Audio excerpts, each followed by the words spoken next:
আর হাতে ব্যথা হয়ে গেছে। চুপ করো, এখন একটু ভিডিও করতেছি, পরে এটা উত্তর না, এটা আমার না কিন্তু পাপুদের কিনতে সব করো না তো।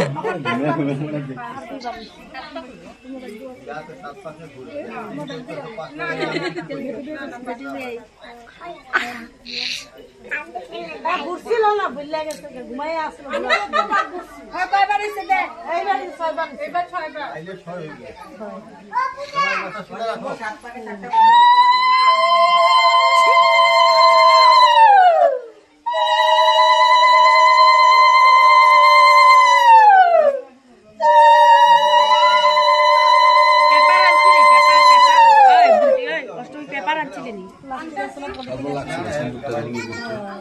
পেপার আনছো না পেপার